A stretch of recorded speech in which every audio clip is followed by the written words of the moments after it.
In this video, we're going to look at the character data type that's built into Java. We're going to talk about characters and ways to encode characters. And we'll look at a little historic way and a newer way that are both, then the historic way is compatible with the newer way. So we'll take a look at those. So first, let's talk about the character data type. So there is a character data type, just like there's an int data type or a double data type. The character data type stores a character, okay? So it can store a single character. So for example, I can store the character A, and notice this has single quotes. So when we're using the character data type, character literals have single quotes around them. So if I'm specifying a character, I don't want to put double quotes around it, I want to put single quotes. Okay, so this is a single character A, and I can store that in this variable called letter. Letter was declared of being type char, which is our character data type. So it's type char. So we have a letter variable that holds a char, and in this case, it's holding a capital A. The number 4, okay, so we've stored that as an int before, and we could store it as a double. But in this case, we put single quotes around it. Now we're storing it as a character rather than its numerical equivalent. That means we can't really do math with it, but we can still store it. We could store its value as a character value. We cannot store it. We would have to convert it if we want to change it to a number. So character, numerical character, 4 is our variable here. It's of type character. We're storing 4 in numjar. Okay, so both of these methods we see here are just using traditional ASCII encoding, and ASCII is short for American Standard Code for Information Interchange, and it's a way we used to encode things, and it's still compatible with the things that we do today.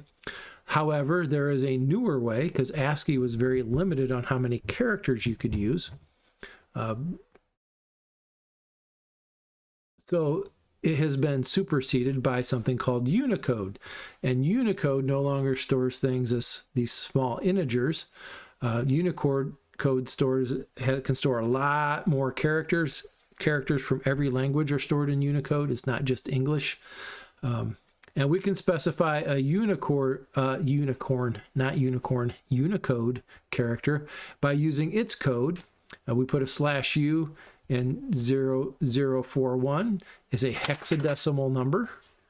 So that hexadecimal number stands for a certain letter. And that is getting stored in this variable called letter.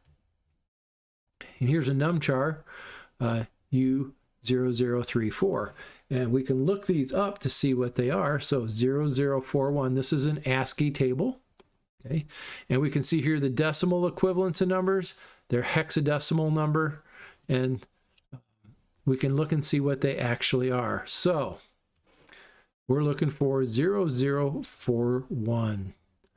That's in hexadecimal. So we're looking for 41, and here is 41. That happens to be the capital letter A. So those were equivalent. A is a decimal of 65. Behind the scenes, these characters are actually stored as numbers. So the decimal way to store a capital A is as a 65.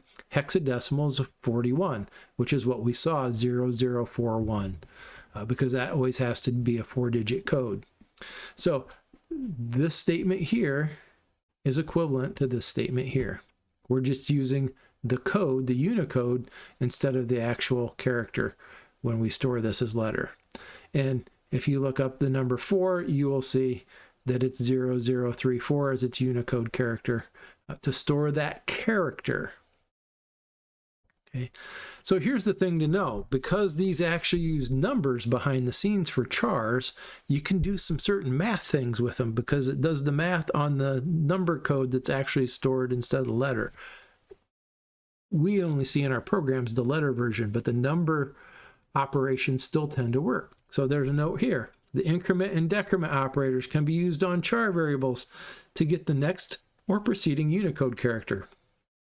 So if I create a char called ch of a, and I print line and I say plus plus ch, it's going to add 1 to the value of a, and the next one, let's go over here and look at a, that should be 97.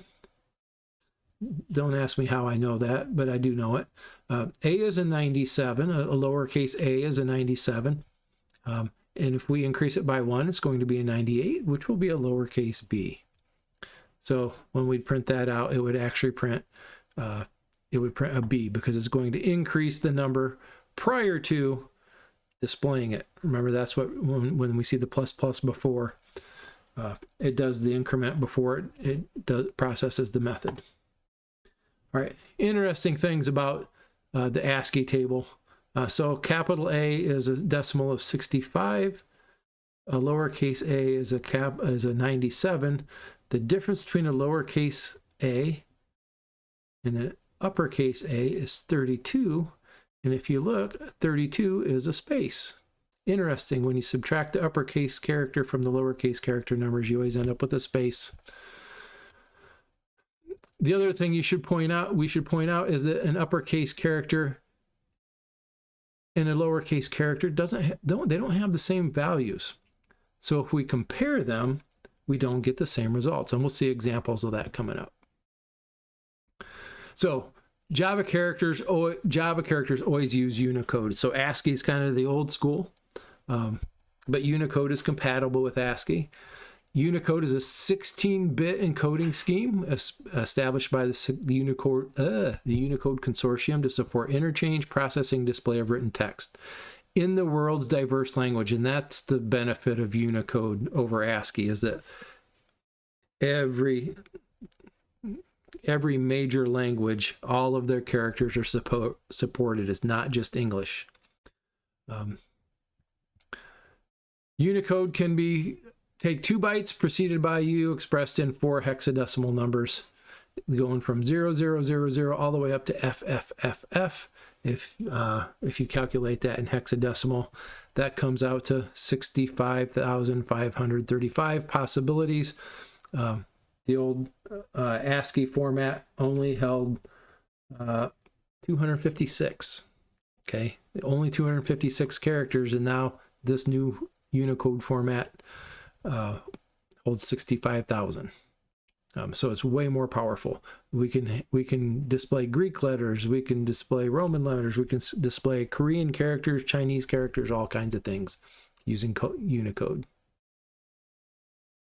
Common characters, the numbers 0 through 9, their code values are 48 through 57, or you can do it in hexadecimal over here.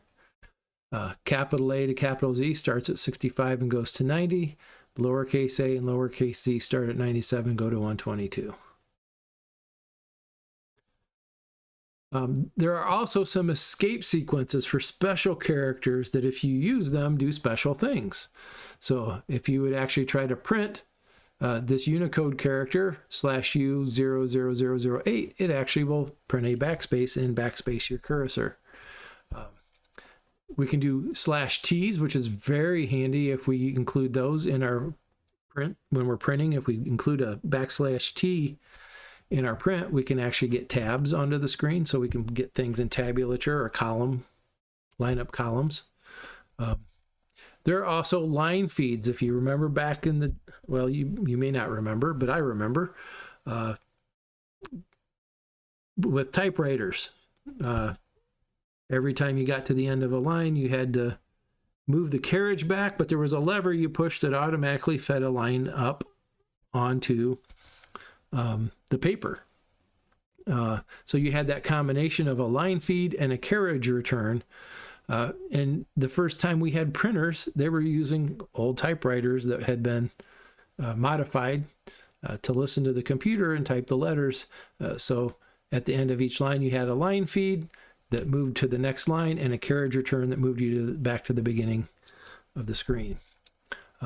So those characters are still included. They were included in ASCII, so they're also included in Unicode.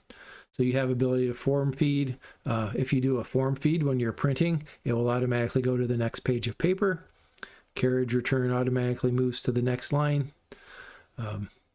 Double backslash If you want to print a backslash, since these backslashes have special meanings before these escape sequences, if you actually want to print a backslash, you have to use 2 backslashes to get one.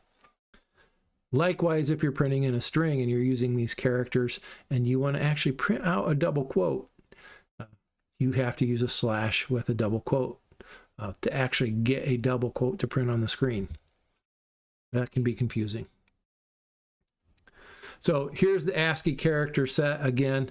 In this one, it's arranged by columns. So if I want to go to a capital A, it's 65. So row 6, column 5. I kind of prefer this chart. I think it's a little bit easier than doing rows and columns here, but whatever works for you. This is the ASCII character set. And the other thing to know, it is a subset of the Unicode. So the numbers of the ASCII, the first 127 characters of ASCII match up with the first 127 characters of Unicode. Because these characters are stored as numeric in the background where we can't see it, we can actually cast between them. So we can take the letter A and cast it as an int. Remember when we cast to a different data type, we just put the data type in parentheses in front of it. And I can store this A. This int I would actually be 65. Or if I say int I equals, I don't actually have to use the casting. I can just say int I equals A. I will have the value of 65. Okay. I can say, likewise, I can say char, give it a variable C, it's going to store 97. And remember, 97 is the code for a lowercase a. So it's going to store a lowercase a in type char. So these ASCII numbers and these Unicode numbers, we can flip back and forth between chars and ints because of the way they're stored. We can also compare because of that. And that becomes real important when we start sorting and we sort strings or anything, because strings are made up of characters. This ability to compare things, especially for like alphabetizing, sorry. We can check if the character is greater than A and less than Z, we can print out, hey, that's an uppercase character. Now we'll find out there's other methods for that as well. But we're comparing that character to a capital A and a capital Z here. We can also do it if the character is greater than a lowercase a, greater than or equal to a lowercase a, or less than and equal to a lowercase z. It's a lowercase character. Behind the scenes, these characters are being processed like the integers that they really are. Okay. Because of that, we can use the same comparisons we use with numbers when we're comparing characters. And we can also do that with the characters 0 through 9. Now, I'm going to say characters, not digits. If we're storing them as characters, we can still store them in the char data type and we can still compare them. Okay. It's a numeric character. It's technically not a number if it's stored as a numeric character. The character class also has some methods, and in the next video, we're going to experiment with some of this comparison stuff. I'm going to get an editor out, and we're going to look at some examples, and we're going to talk about some of these methods. We have methods built in to tell if the character you're looking at is a digit, is it a letter or a digit? Is it lowercase character? Is it an uppercase character? We have methods in that we can convert characters to lowercase and convert things to uppercase. And we'll take a look at those in the next video.